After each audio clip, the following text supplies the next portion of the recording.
and it's about 9:15 in the morning, East Coast time.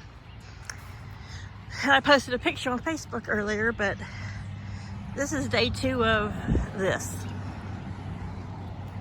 The sun is filtered. Down here in southern Delaware, we are oddly feeling quite a bit of the effects of the Canadian wildflowers. Duh, squirrel. Wake up, Kate. Wildfires. I know it's a lot worse in certain places in the Northeast and down in the Carolinas, and my heart goes out to all those people suffering from it, especially poor Canadians. But I'm out here trying to untangle my wet hammock chair. We got a little bit of rain last night, which was odd because we weren't supposed to, but anyway, you can even smell a little bit of smoke in the air, and you can tell it's not like local smoke or local like fire smoke, because has a different quality to it, different smell. But I just thought I'd come out and show a little bit of Miss Moira. She comes out and greets me each morning. This is the first time I've really seen her up here this close, at least caught her up this close to the front flower garden, because she runs up to him each morning. Come on, Colum. Come on, Colum. You can come over here too. He's on alert. Yesterday, the vultures were hanging out on the roof of the house. Of course, they weren't, like I said, they have no interest in my large live birds. But hello, Miss Moira. There's bugs out here. I've tried not to encourage her to come too far out in the front yard, because I don't want her to wander near the street or down the street or into town where would be illegal. But she's just coming out to inspect. Yeah, there's a lot of bugs over here. So I don't have asthma, I don't have lung issues, but bad air quality as I've gotten older bothers me. But unfortunately, I've got to work out in it today. Just looking at the lilies. She's like, oh, yum, I like fresh rosemary. I'm gonna eat some of your rosemary bush. But anyhow, after the rain last night, leaked a little bit into their little temporary coop, which I've just been having trouble getting the lead out my ass to build their new one. It leaked a little bit, mainly because there's a vinyl covered the door that used to be in the big coop, the wall.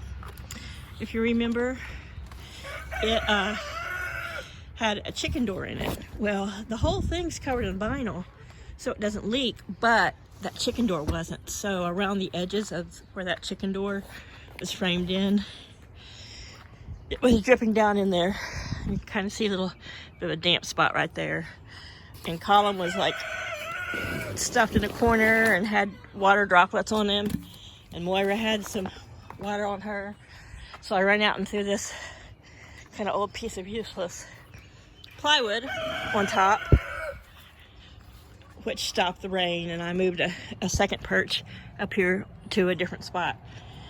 But so today I'm going to be out in this, hopefully, well, it's supposed to get hot. That's going to make it worse. But I'll be out in this hazy, poor air quality,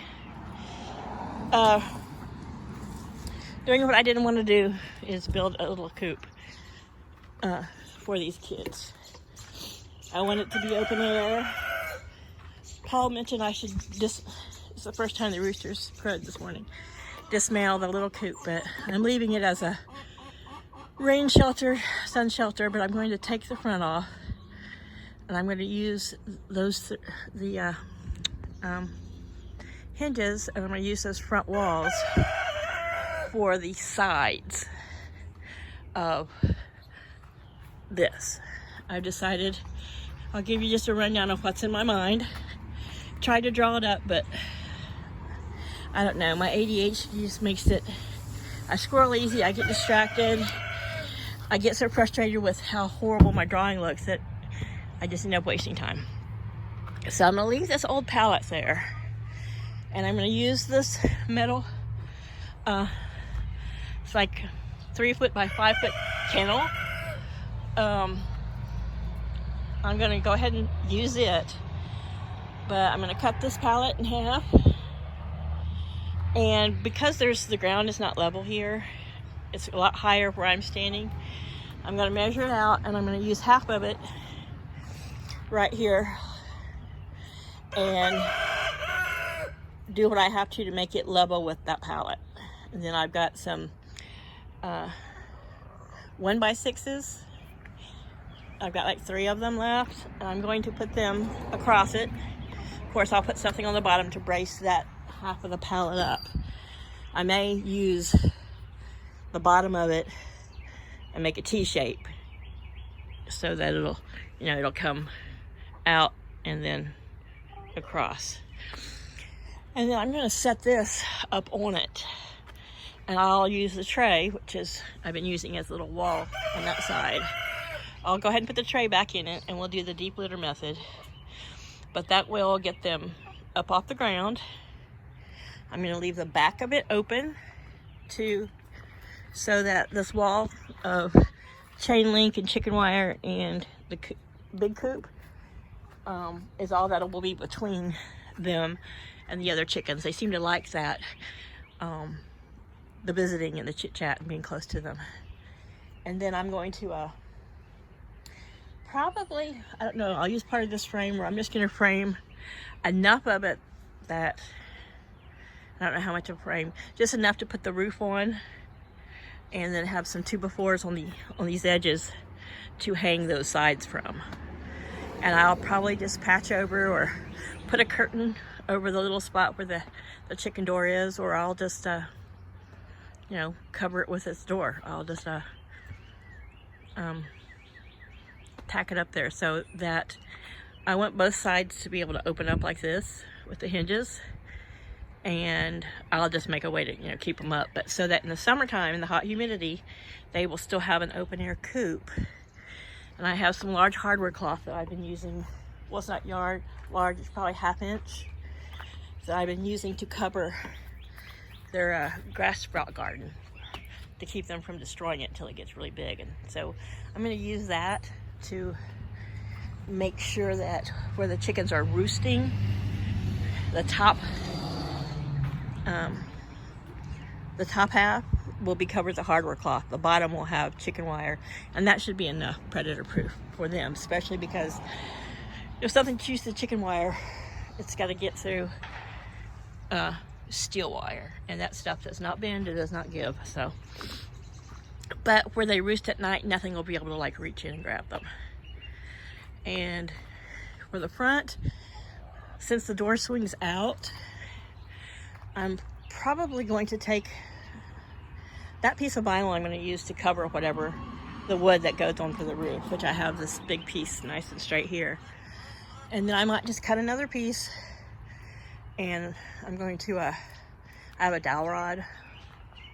I actually have some PVC, and I think I'm going to attach that and drill it up so that I can just roll it up and then roll it down if they need protection from this angle. But my back to the house, so they should be pretty good with stuff not blowing in, unless we get something really strong out of the southwest. But I'll figure out, and then for winter I'll figure out a way to put a wooden door that will, I've still got the hinges that's on that old door underneath there. I'm sure I'll have enough wood, but I'll make a front flap that will come down in this winter, and that I can, I'll lift it up in the morning, and then I can open their steel gate and let them in and out. I don't really want automatic chicken doors. As many times as I've thought about it, I enjoy getting up really early and coming out and taking care of the birds. I like that first interaction where I can see how they're doing each morning. I watch them all file out the coop. I love, opening the door and hearing her. This morning she was making an egg song that she hadn't laid an egg. She comes running out to me. I'm still going to use the half barrel that's in their coop for her nest box, and I'll mount it so that it's It's a little bit lower than their perch, so that she doesn't try to, sleep and poop in it. But I'll move it probably towards the front or the middle and the side, so that she can get in there and nest. And I'll probably put it on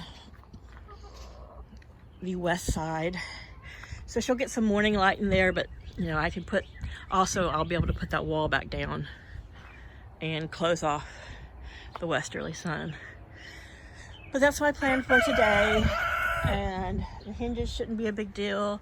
Hopefully I won't have to do a lot of drilling, because I know I'm gonna have to be sawing, and I kind of banged my elbow, so of course on my right arm. But anyway, Paul just came home.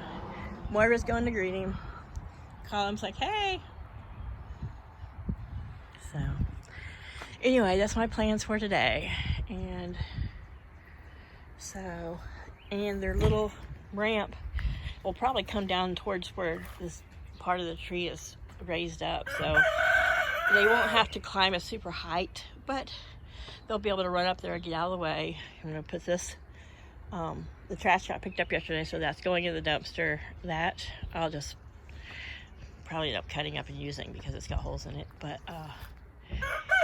then they will have all the area under here to get out of the weather, and they like to hang out in this area anyway, so that's the plans. And if I have to hit the inhaler, I'll hit my inhaler. But yeah, it's pretty yucky. And yesterday I could smell it a little bit, and I thought, oh, it's just local. But early this morning, before anybody could be up, and I could smell it too. So yeah, it's got a bit of a chemical smell in the air.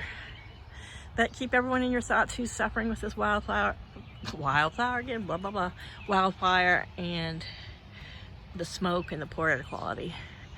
And I'll show you my finished product. I don't film myself working because once I get hyper focused on something, stopping to think of, if my butt's at the camera or if I'm in camera or any of that, and I do all this on my own. So I'll show the finished product. So we'll say this is the beginning, and I'll show the end. Bye, you guys. Have a great afternoon.